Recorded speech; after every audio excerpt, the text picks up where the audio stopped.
les paresses se terminent aujourd'hui. Mon mari l'a déclaré juste après sa promotion, annonçant que désormais, nous aurions des comptes bancaires séparés. J'ai accepté. Et puis, le dimanche, sa sœur est venue pour le dîner. Elle a regardé la table, m'a regardé, et a dit, il était temps qu'il arrête.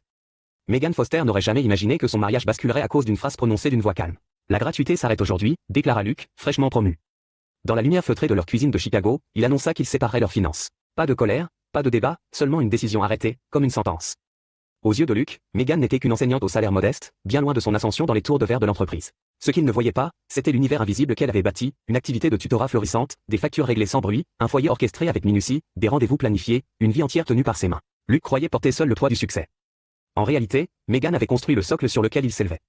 Mais quand le socle devient invisible, on le croit gratuit. Sa mère, Patricia, lui avait soufflé depuis des mois, tu ne devrais pas entretenir un autre adulte. Convaincu, Luke pensa avoir gagné. Megan le laissa croire, et commença à compter. Très bien, dit-elle. Compte séparé. Tout partagé à parts égales. À la banque, elle exigea une division exacte de leur solde. Puis elle cessa. Plus de repas préparés, plus de courses, plus de gestion discrète de son quotidien. Luke se heurta aussitôt au réel. Incapable de cuisiner, il gâcha ses lessives, dépensa en une semaine plus que Megan en un mois.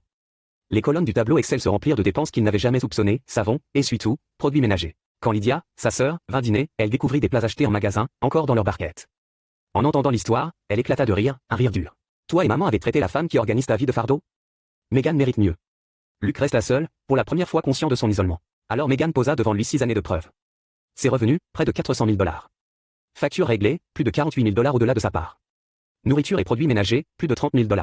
Travail invisible, 15 heures de cuisine et ménage par semaine, 10 heures de gestion, valant plus de 200 000 $. Je pensais que ces choses arrivaient toutes seules, murmura Luke. Elles arrivaient parce que je les faisais, répondit Megan. Je veux être vue. Le père de Luke intervint ce soir-là, tu as vécu dans le confort grâce au temps et à l'argent de ta femme. Et tu l'as appelée profiteuse. Si tu veux sauver ton mariage, apprends à reconnaître ce que tu as avant qu'il ne disparaisse. Luke ne changea pas d'un coup, mais il essaya. Il apprit à faire les courses, à cuisiner des plats simples, à laver correctement le linge, à nettoyer sans qu'on le lui demande. Il découvrit enfin le poids que Megan portait tout en travaillant à plein temps. Je ne comprends pas comment tu faisais tout cela, avoua-t-il. Parce que quelqu'un devait le faire, répondit-elle. Patricia finit par s'excuser, je t'ai jugé sans savoir. J'avais tort. 6 mois plus tard, Luke reçut une nouvelle promotion. Cette fois, il demanda d'abord à Megan. Je ne veux pas de succès si cela nous coûte encore. Je n'ai jamais été contre ton ambition, dit-elle.